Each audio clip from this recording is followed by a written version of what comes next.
Everyone, welcome to FSEN Daily. I'm your host, Steve Howard. We've missed the last 2 days. It's been interesting around here with technology and everything, and doing this daily show and getting information. But hey, we're here today, so let's get into it. We want to start with we want to take a look at the girls' high school basketball as it gets underway.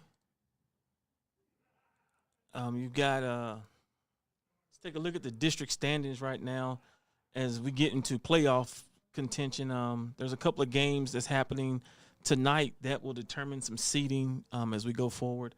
As you can see, looks like Tornillo will be in as the 4th seed here in District 3A, District 4. As we go into 4A Region 1, District 1, got a game between the Young Women's and Harmony that's happening today, and this game will determine the 4th place and who will be in the playoffs and who will be outside looking in. So that's a game that's happening for the girls today. As we get over to the Region 4A District 2, all these teams are locked in with 1 through 4, so there's no playoff seeding games happening here today for them. So we go to District, so 5A Region 1, District 1. Again, these teams are locked in. You got Chapin and Burgess, who were tied, but Burgess is now actually the number 1 seed. Looks like our information didn't update. So Burgess is the number 1 seed. Chapin is number 2. Canyon and Andrews there. Then as we come over here, there's a game between Hanks and Bel Air as both teams are tied at 9-3.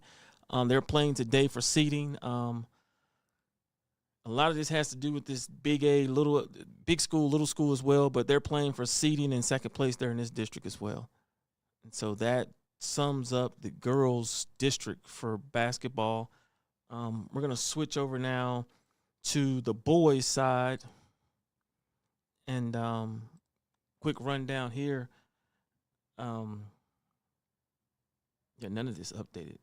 And I apologize. We just spent a couple hours updating this. I guess I forgot to hit submit to update. But as you can see, Anthony looks like they're going to be in here in the 3A Region 1 District 4.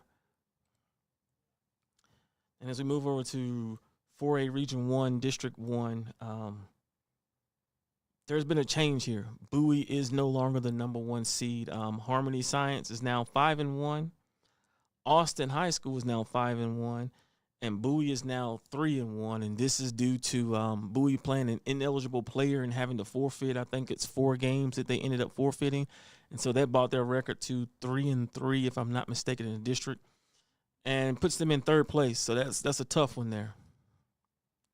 So you move over to 4A Region 1 District 2. Isleta is at 8-0. Riverside is at 7-1. All these teams are locked in, and so that should be interesting there as well. We do have a couple of games here that we want to look at on the boys' side as we get into this next one here.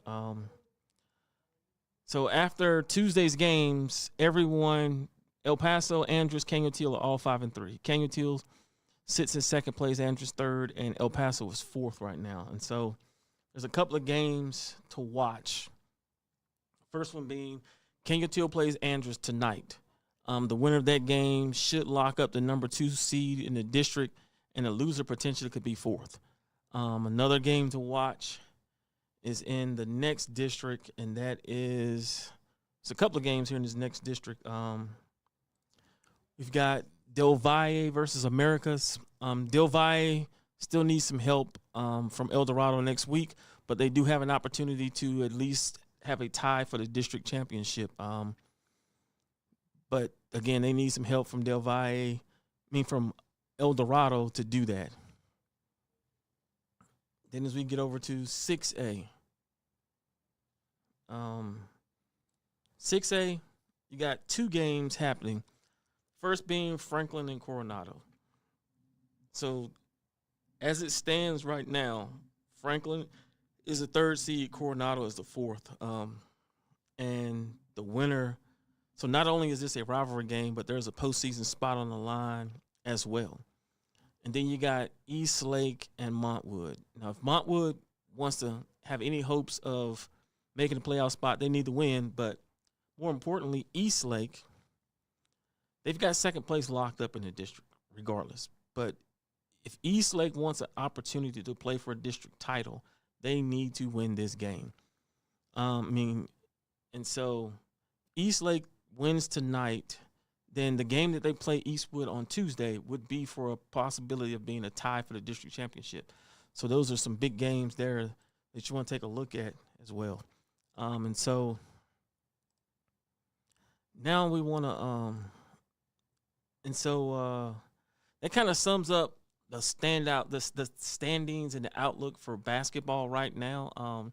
There's some games that still need to be played to determine some seeding. So hopefully by Monday, all that'll be worked out, and we'll give an update on where teams will be playing on Monday, who they'll be playing, when they'll be playing, because games have to be played on the 10th and 11th, if I'm not mistaken, for the first round, and then the by district is that weekend, if I'm not mistaken. I think it's Thursday, Friday that they have to play those games. So then we're going to take a quick look here as we kind of shift our focus now and start looking at soccer standings. And so we're going to put this up. Not going to insult anybody's intelligence by reading through this, but as you can see right now, 4A, Region 1, District 1, Riverside sits atop there, followed by Ysleta, Harmony, and Austin. Next, we've got 5A, Region 1, District 1, and then you've got Chapin on top of that. And this is, folks, I apologize for this. I'm gonna take this down. Like I said, it's been a rough week here on the technology side as things haven't updated the way they're supposed to, and so that's on us. That's on us, and we'll take that. Okay, so looks like the boys' side did update. So let's take a look at the boys' side here for soccer. Riverside's atop there, followed by Sanelli and Bowie. Sanelli's RIO and Bowie all at 6-1, and then it's Ysleta. You switch over to 5A District 1. You got Burgess atop, and Andress, El Paso, Chapin. El Dorado's atop the District 2, followed by America's, Bel Air, Delvi, and Horizon. Again, soccer's just kicking off. Well, not saying just kicking off, but we're starting to get into the middle of the soccer season. Then on the 6A, you got Pebble Hills and Socorro atop, followed by Franklin and Eastlake. So, again, this is kind of this has been our daily show, and as we kind of start to transition out of basketball and into other sports, we want to let the student athletes know that we're going to continue to cover you guys and continue to put the information out as things go on. And we'll definitely be following the playoffs for basketball, as well as looking at wrestling. Wrestling happens this weekend. Don't forget that. You've got a lot of student athletes here in the borderland that are trying to repeat as either regionals or state champions and continue to drive for state champions, but definitely to repeat as regional champions. So definitely try to tune into those games if you possibly can. That's going to be some good games for sure. Well, not games, but matches. Good matches for sure.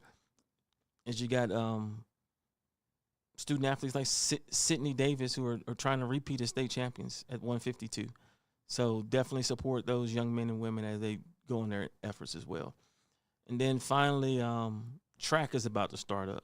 So I think the first track meets are this weekend as well, So it's definitely an interesting weekend going forward. And we just thank you guys for continuing to support us. And we look forward to doing this daily show and getting it to where we want to get it to, that noonday time. We're working on it. Definitely working on it. But thank you guys for your support. God bless you and have a nice weekend.